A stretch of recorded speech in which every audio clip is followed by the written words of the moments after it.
ভারতীয় চলচ্চিত্র জগতে আবারও বিরাট একটা নক্ষত্র পতন। প্রয়াত হলেন পরিচালক শ্যাম বেনেগাল। মৃত্যুকালে বয়স হয়েছিল ৯০ বছর। ২৩শে ডিসেম্বর সন্ধে ৬টা বেজে ৩০ মিনিটে তার প্রয়াণ ঘটে।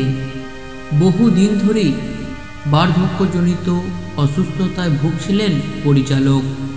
এছাড়া কিডনি সংক্রান্ত সমস্যাও ছিল তার। পরিচালকের চলে যাওয়া খবর নিশ্চিত করেছে তার মেয়ে পিয়া বেনেগাল। গত ১৪ই ডিসেম্বর ছিল শ্যাম বেনেগালের জন্মদিন। ৯০ বছর পূর্ণ করেছিলেন তিনি। এই দিনটি পরিবার ও বন্ধু বান্ধবদের সঙ্গে কাটিয়েছিলেন তিনি।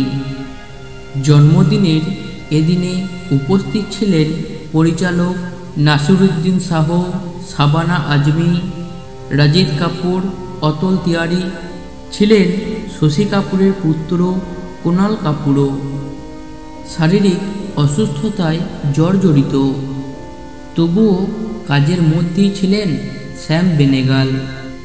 সপ্তাহে ৩ দিন ডায়ালিসিসের জন্য হাসপাতালে যেতে হতো তাকে, কিন্তু ছবির কাজ থামেনি তাতেও।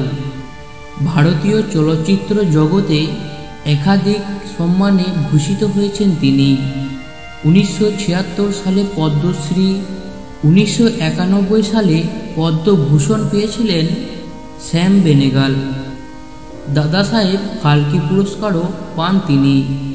১৯৩৪ সালের ১৪ই ডিসেম্বর হায়দ্রাবাদে জন্ম শ্যাম বেনেগালের। কোঙ্কণী পরিবারে জন্ম তার। মাত্র ১২ বছর বয়সে বাবার দেওয়া ক্যামেরার মাধ্যমে প্রথম ছবি তৈরি করেছিলেন তিনি। তার বাবা ছিলেন ফটোগ্রাফার, সেখান থেকেই অনুপ্রেরণা পেয়েছিলেন তিনি।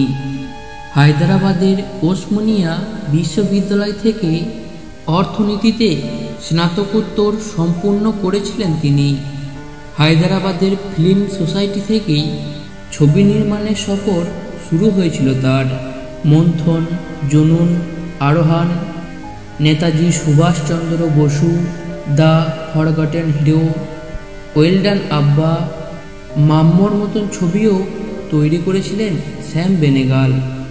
তার পুরাণে চলচ্চিত্র জগৎ শোকের ছায়া নেমে এসেছে। তো বন্ধুরা, আজ গল্প এই পর্যন্তই।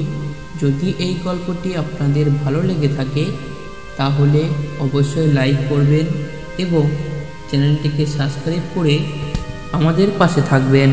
নমস্কার।